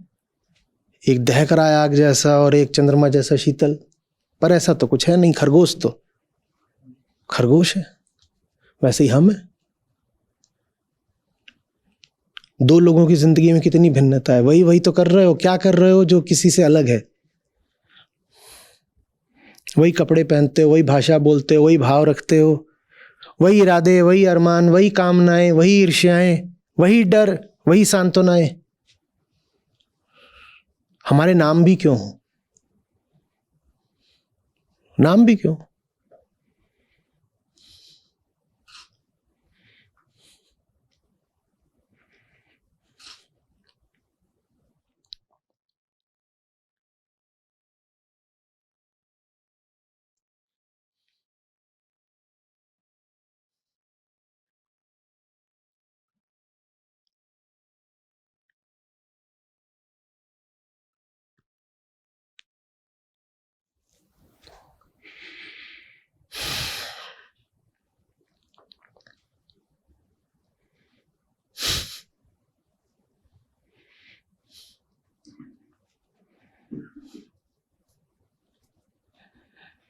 काश कि ऐसा हो सकता कि हम प्रकृति के प्रवाह में अनाम गुमनाम बह कर संतुष्ट रह पाते चैन से, पर ऐसा हो नहीं सकता। अगर वैसा हो सकता तो हमें कोई ज़रूरत नहीं है विस्फोट और क्रांति और विद्रोह की बात करने की, कोई ज़रूरत नहीं। पर हम वैसे संतुष्ट नहीं रह सकते, हम खरगोश नहीं हैं। हमारे पास कुछ है जिसको निजता कहते हैं, उसी को पाना जीवन का एकमात्र लक्ष्य है, परम लक्ष्य नहीं, एकमात्र लक्ष्य है। आत्मा सत्य, उसी को अभिव्यक्त करने के लिए हम पैदा हुए हैं। वो नहीं करा तो फालतू जी रहे हैं, जी नहीं रहे।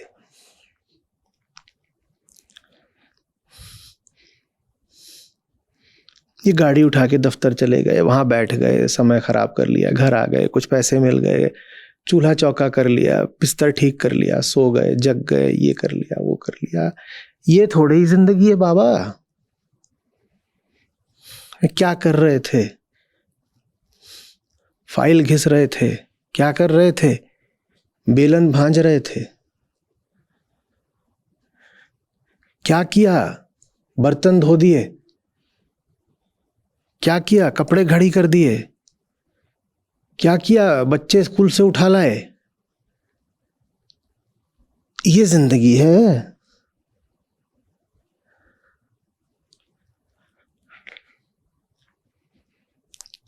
टीवी देख रहे थे, तुम टीवी के साथ ही काहे नहीं पैदा हुए?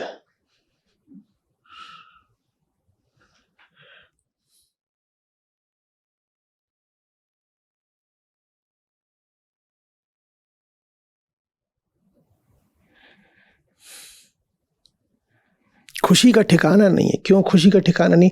ठंड आ गई है, इतनी ठंड आ गई है। और आज घर में सरसों का साग बना था, हम कित्तू कित्तू खुश हैं। तुम सरसों के पेड़ के कीड़े हो जाओ, साग ही साग खाओ।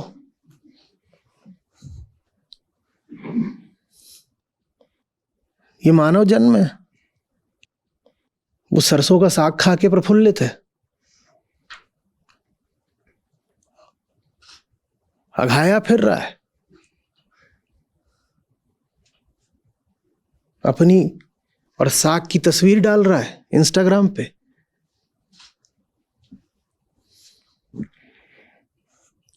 और साथ में माँ को भी खड़ा कर लिया, ये मेरी माँ है, इसकी कुल जिंदगी की उपलब्धि ये है कि ये साग बनाती है। साग वाली माँ आओ।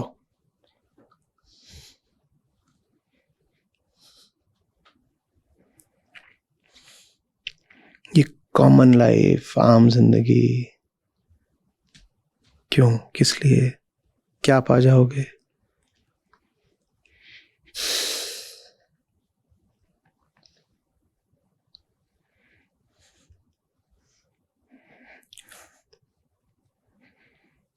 बिना बात की हंसी,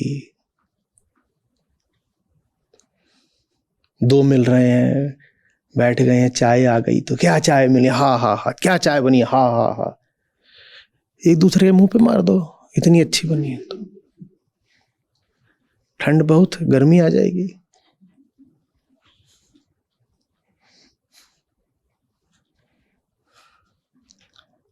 लोगों की हंसी से ज्यादा भद्दा कुछ होता है? जबकि हंसी में एक अपूर्व सुंदरता होनी चाहिए, लेकिन आम आदमी उतना भद्दा कभी नहीं लगता जितना लगता है वो हंसते हुए। किसी से नफरत करनी हो तो उसे हंसते हुए देख लो,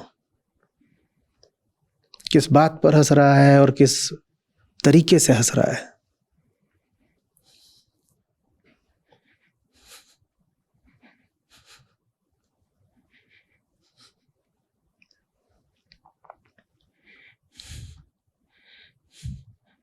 तो जी मैं तो जी आ रहा था गुप्ता जी आपके घर की ओर, तभी रास्ते में खन्ना जी मिल गए। खन्ना जी बोले देख तू मुझे लिए बिना जा रहा है चाय पीने, तो चाय तो हम साथ ही पियेंगे। और हा हा हा हा हा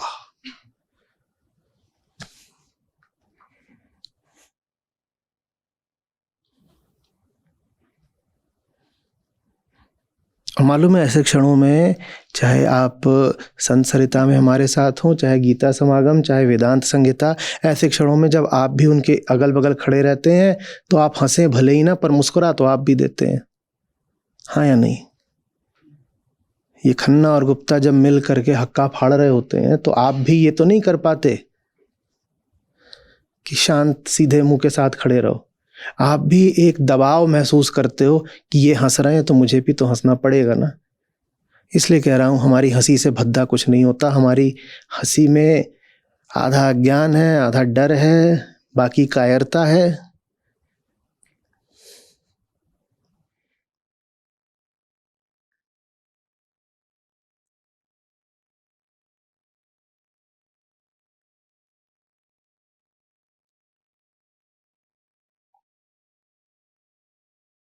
क्या नहीं है बस हमारे पास? न कोई सार्थक लक्ष्य, न उससे प्रेम। न ज्ञान है, न प्रेम है। और कोई सार्थक लक्ष्य अगर हमारे पास होता भी है तो हम उसके साथ जो दगाबाजी करते हैं, जो नाइंसाफी करते हैं, कोई टुच्ची चीज हमारी जिंदगी में हो, हम उससे वफा निभा जाएंगे। टुच्चों से वफा हम खूब निभा लेते हैं, कई बार जिंदगी भर वफा ही निभा लेते हैं टुच्चों से। पर जिंदगी में आपको अगर कुछ परम, कुछ उच्चतम, कुछ अच्छा, कुछ सुंदर दे दिया जाए, आप उससे दगाबाजी न करो, ऐसा हो नहीं सकता।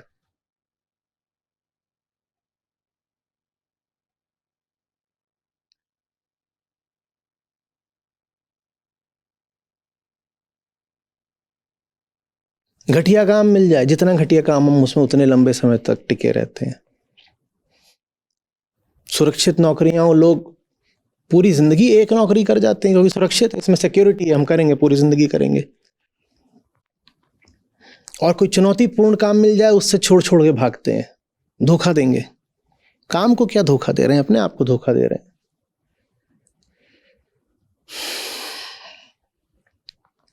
जबकि जीवन मिला ही है ऐसा काम करने के लिए जो तुम्हें तुम्हारे अंजाम तक पहुंचा दे और मिटा दे तुमको। अंजाम पे पहुंचने के बाद कौन शेष रहता है? हम मंजिल तक पहुंच जाएं और हम न रहें, मंजिल रहे, हम शेष न रहें। काम इसलिए होता है। काम के अलावा हमारी जिंदगी में सब कुछ होता है। सरसों का साग, मक्खन वाली चाय, खन्ना का टूथपेस्ट, ये हमारी जिंदगी है। ट्रिविया, क्या? ट्रिविया, शुद्धता। और बहुत मिलेंगे जो ये फलसफा ही झाड़ देंगे, कहेंगे life is a celebration of the trivial. जो ट्रिवियल को सेलिब्रेट करना सीख गया वही तो जिंदा है।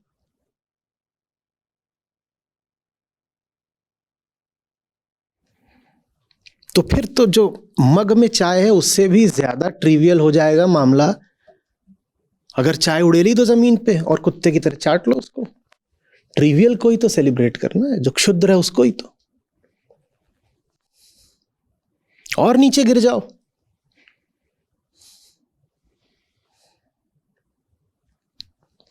हंसो जोर जोर से। खन्ना, तेरी जीभ कितनी लंबी है, क्या मस्त तूने जमीन पर चाय चाटी है।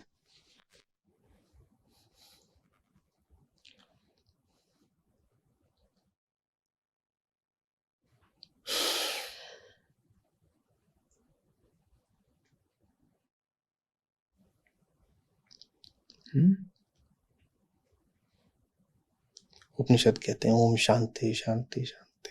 हम क्या बोलते हैं? Trivia trivia trivia. हर दिशा से, हर आयाम से हमारी प्रार्थना है कि ट्रिविया हमारे जीवन को भरपूर रखे। ट्रिविया ट्रिविया ट्रिविया, कचरा कचरा कचरा।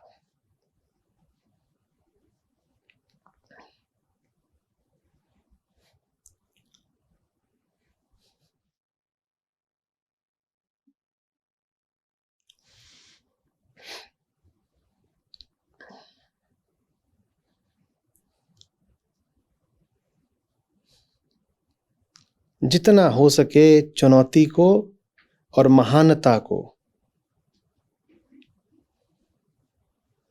धोखा देते चलो, दगा देते चलो, इनसे नजर चुराते चलो।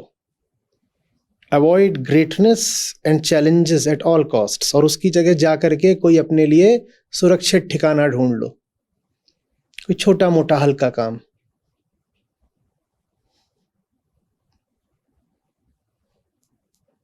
और कुछ घटिया गंदा तर्क खड़ा कर लो। तर्कों का क्या है, जब इरादा बन जाए तो तर्क 10 आ जाते हैं। इरादा पहले आता है, तर्क उसके पीछे।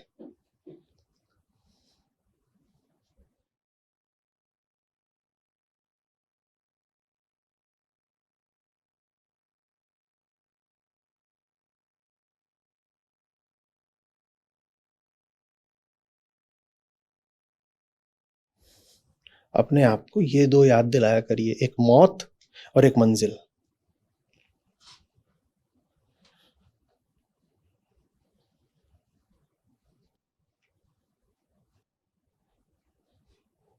मंजिल दूर है, मौत पास है, तो भाग।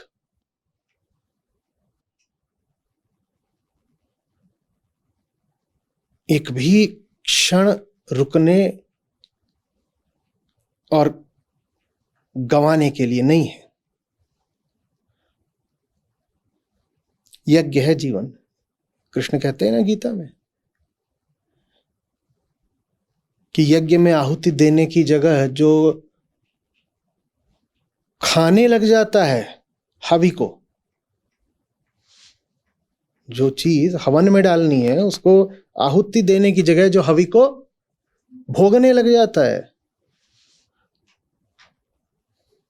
वो भोजन नहीं खाता, वो पाप खाता है और चोर कहलाता है। बोले इनका नाम चोर है।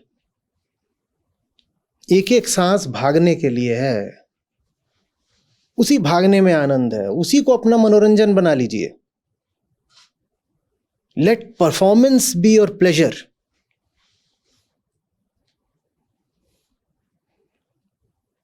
नॉट अवॉइडेंस ऑफ परफॉर्मेंस, कि आज काम करने को नहीं मिला तो आज मजा आ गया, आज छुट्टी है तो मजा आ गया। छुट्टी है तो ये मजे की बात नहीं है, छुट्टी है तो ये अफसोस की बात है। मुझे मजा आता है काम से, काम मेरी चुनौती है, काम मेरी जिंदगी है, उससे जूझना ही जीवन है मेरा।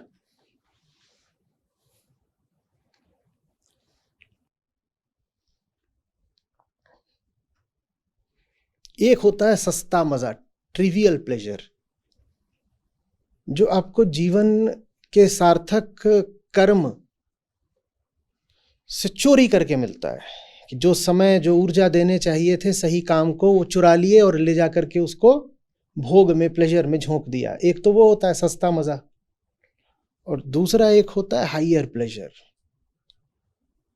जो आता है जब आदमी पूरा दिन अपने आप को आहुति की तरह जलाता है। मैंने आहुति बनकर देखा, यह प्रेम यज्ञ की ज्वाला है। अपने आप को आहुति बना दिया जाता है, अपने आप को जलाया जाता है, फिर एक प्लेजर उससे आता है, वो हाइयर प्लेजर है, वो आनंद है, जॉय है। वो ट्रैश, ट्रिविया, टुच्चई एकदम त्याग दीजिए। त्याग यही है, रिनंसिएशन का यही अर्थ है। नाल पे सुखम, जो छोटा है, क्षुद्र है, उसमें सुख नहीं मिलता। यो वै भूमा तत्सुखम, सुख तो महानता में ही है।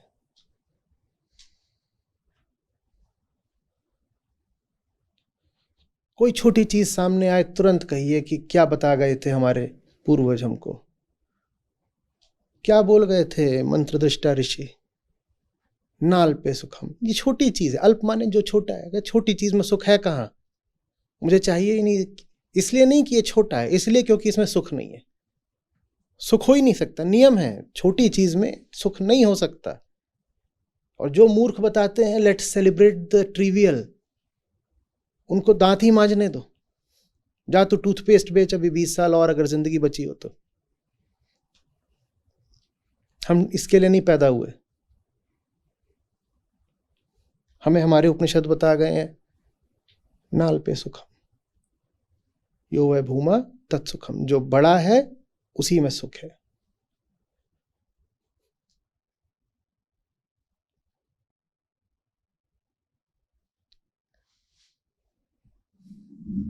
जिस भी चीज में मन जाकर के बैठा जा रहा हो, अपने आप से पूछिए, कहीं ये अल्प तो नहीं, कहीं ये क्षुद्र तो नहीं, कहीं ये ट्रिवियल तो नहीं।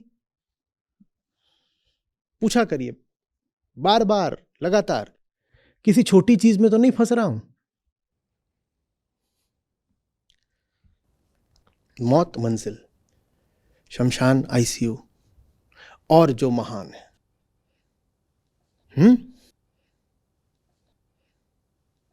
जो शमशान पर है उनको नहीं भूलना, और जो महान है उनको नहीं भूलना। एक मौत है, एक मंजिल है।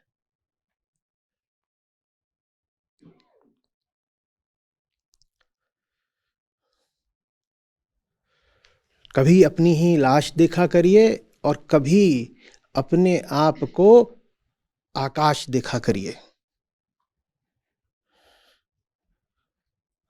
एक मौत है, एक मंजिल है। दोनों याद रहें, लाश भी, आकाश भी।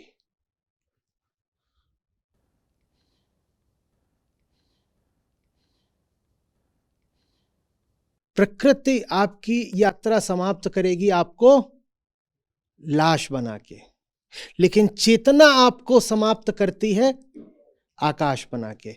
तो समाप्त तो आपको होना ही है। देख लो कैसे समाप्त होगे, लाश बन के या आकाश बन के। बच नहीं पाओगे ये पक्का है। तो जो लोग सुरक्षा की मांग कर रहे हैं वो तो अपनी मूर्खता एक तरफ छोड़ दें। बचना तो तुम्हें है नहीं, समाप्त तो होना ही है। समाप्ति लाश में होनी है ये भी चुन सकते हो, और समाप्त आकाश होके होना है ये भी चुन सकते हो। समाप्ति नहीं होगी ये नहीं चुन सकते, समाप्ति तो होगी। हाँ, लाश होके कि आकाश होके ये आप चुन सकते हो। आग्रह मेरा, सही चुनाव करें।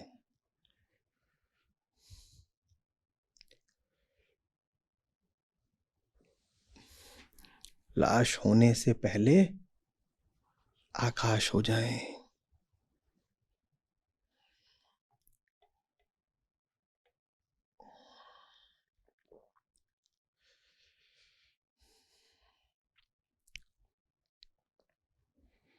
इसी को आगे बढ़ा सकते हो कि अभी जिंदगी की दोपहर चल रही है या सांझ ढल रही है। अब अंधेरा तो आएगा, रात ढलेगी। जो सोचते हो कि रात कभी नहीं आएगी वो मूर्ख हैं। आप ये कर सकते हो कि रात होने से पहले आप ही प्रकाश हो जाओ। लाश होने से पहले आकाश हो जाओ और रात होने से पहले प्रकाश हो जाओ। रात तो आएगी, रात अपने समय पे आएगी, घड़ी टिक टिक कर रही है। ये कर सकते हो कि रात आई उससे पहले हम ही प्रकाश हो गए। अब किसी बाहरी सूर्य की आवश्यकता नहीं।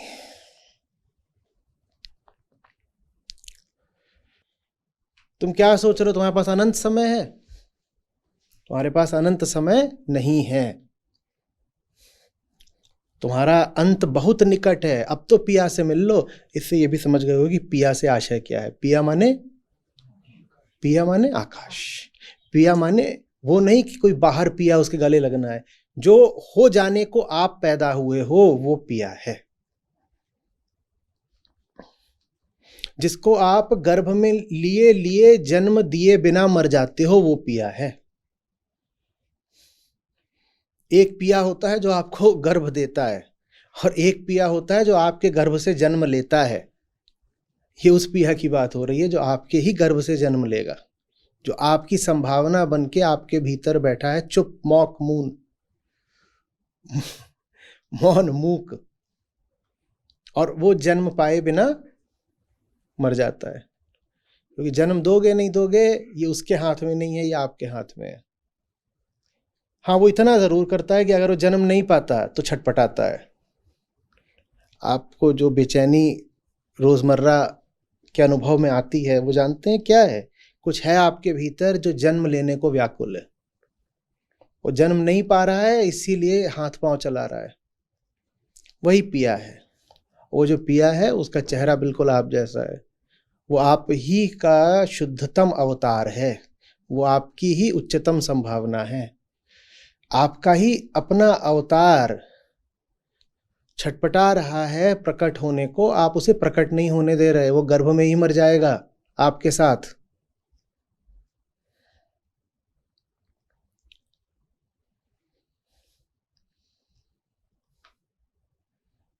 हाँ, और बहुत जन्म दे दिया, 2 4 5 बच्चे पैदा कर दिए, ये कर दिया, वो कर दिया, सबको जन्म दे दिया, स्वयं को जन्म नहीं दिया। जो आप हो सकते थे वो नहीं हुए। क्या किया कि 3 को जन्म दिया। अच्छा, खुद को पैदा किया कि नहीं? नहीं, हम तो पैदा हुए ही नहीं, 2 और पैदा कर दिए, तीसरे की तैयारी है। हैं, ये कैसे किया तूने? अचंभा, तू तो पैदा हुई नहीं, 3 कैसे कर दिए? ऐसा ही है, हम नहीं है, पर हमसे इतने सारे आ गए। देखो 3 खड़े हुए हैं, नुन्नू टुन्नू सुन्नू। नुन्नू वल्द यार, आज पूरी चर्चा में एक बार भी उनका उल्लेख नहीं आया, बुरा नहीं मान गए होंगे? झुन्नू लाल,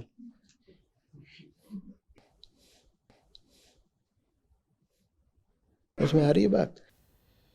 पता नहीं चलता, चुटकी बजाते आखिरी क्षण आ जाता है, और अभी भी तुम बहाना ही बना रहे हो। जाओ अभी, अभी जो तुम्हें करना है वो अभी करो, करे हो कौन बहाना। हमारी पूरी जिंदगी बस एक लंबा चौड़ा विस्तृत आडंबर युक्त अलंकृत बहाना मात्र है, सिर्फ बहाना। वो जिंदगी जो आत्म अभिव्यक्ति में नहीं बीत रही, वो एक गंदे झूठ सस्ते बहाने से आगे कुछ नहीं। पूरी जिंदगी क्या है? बहाना।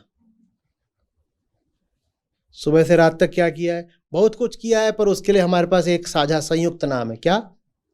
बहाना। बहाना। जो तुम्हें होना है वो होके दिखाओ, स्वयं को जन्म देकर दिखाओ, बहानेबाजी बंद करो।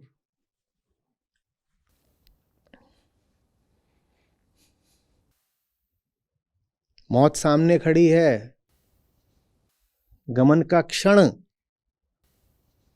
यहां है कि वहां है, पर यह पक्का है कि आसपास ही है कहीं पर। गमन निश्चित है।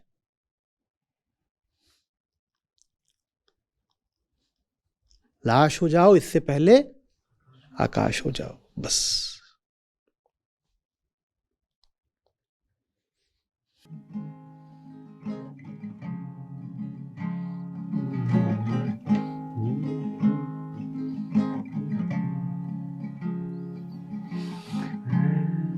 दिवस पिया संग रहते हैं, रैन दिवस पिया संग रहते हैं। मैं पापिन नहीं जाना, मैं पापिन नहीं जाना। रैन दिवस पिया संग रहते हैं, रैन दिवस पिया संग रहते हैं। मैं पापिन नहीं जाना, मैं पापिन नहीं जाना। मात पिता घर जन्म बीतिया, मात पिता घर जन्म बीतिया। आया गवन नगी चाना, आया गवन नगी चाना। आज मिलो पिया अपने से, आज मिलो पिया अपने से।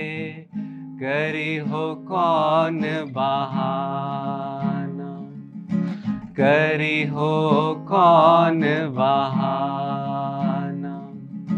रैन दिवस पिया संग रहते हैं, रैन दिवस पिया संग रहत है, मैं पापिन नहीं जाना, मैं पापिन नहीं जाना। मानुष जन्म तो बिरथा खोए, मानुष जन्म तो बिरथा खोए, राम नाम नहीं जाना, राम नाम नहीं जाना। हे सखी मेरो तन मन कापे, हे सखी मेरो तन मन कापे, सोई शब्द सुनि काना, सोई शब्द सुनि काना। रैन दिवस पिया संग रहत है, रैन दिवस पिया संग रहत है, मैं पापिन नहीं जाना, मैं पापिन नहीं जाना। रोम रोम जाके परकाशा, रोम रोम जाके परकाशा, ताको निर्मल ज्ञाना, ताको निर्मल ज्ञाना। कहे कबीर सुनो भाई साधो, कहे कबीर सुनो भाई साधो, करो स्थिर मन ध्याना, करो स्थिर मन ध्याना। रैन दिवस पिया संग रहत है, रैन दिवस पिया संग रहत है, मैं पापिन नहीं जाना, मैं पापिन नहीं जाना। मात पिता घर जन्म बीतिया, मात पिता घर जन्म बीतिया, आया गवन नगी जाना, आया गवन नगी जाना।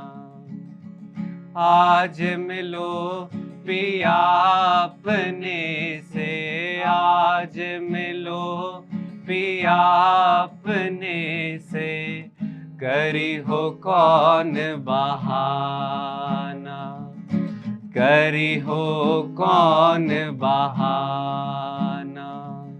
रैन दिवस पिया संग रहत है, रैन दिवस पिया संग रहत है, मैं पापिन नहीं जाना, मैं पापिन नहीं जाना। मानुष जन्म तो बिरथा खोए, मानुष जन्म तो बिरथा खोए, राम नाम नहीं जाना, राम नाम नहीं जाना।